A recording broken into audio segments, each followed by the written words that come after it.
Right. And so, including thinking.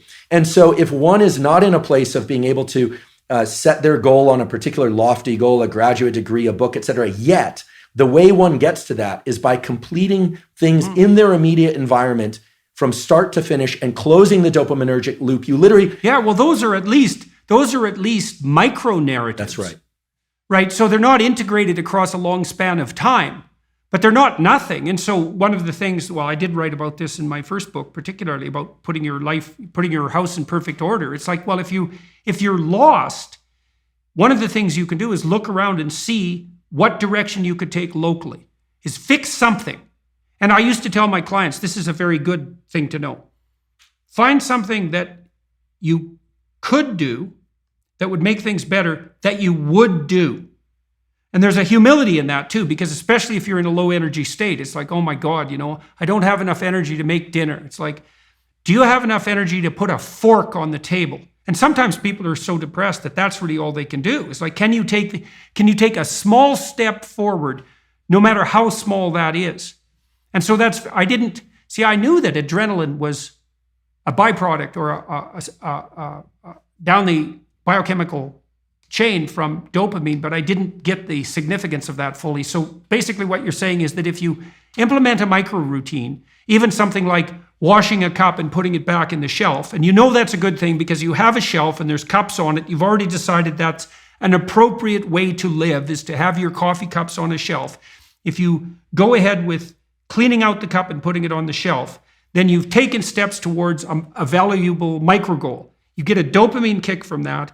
That transforms itself into adrenaline and energizes you.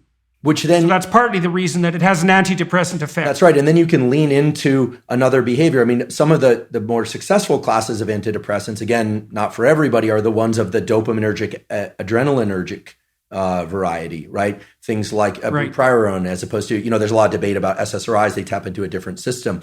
You asked about gene expression changes. There's neuroplasticity, which is on the short scale. Completion of an even trivial task like the putting away of the cup will give you more dopamine, which gives you more adrenaline, which in this analogy of either being back on one's heels, flat-footed, or forward center of mass, regardless of where one is starting out, let's say depressed is back on one's heels, it's going to tilt you forward a little bit. And then it's a question of what you do with it. So the cognitive appraisal is critical because, again, with the prefrontal cortex being so critical in establishing which of these loops gets repeated, the cognitive appraisal is critical. I'm somebody who can get things done, even if they're small. Now, if you do the cognitive appraisal, or you can take another cognitive appraisal there too, which is it's small things are not small. That's right.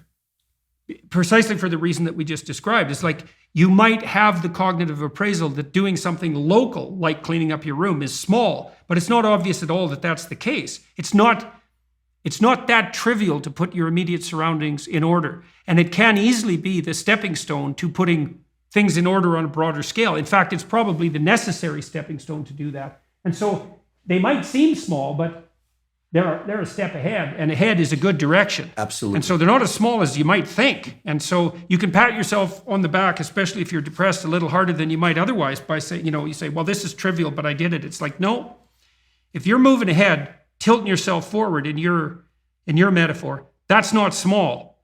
You just keep doing that, you're going to get out of this paralyzed or retreat mode. And then God only knows what you're going to be able to do.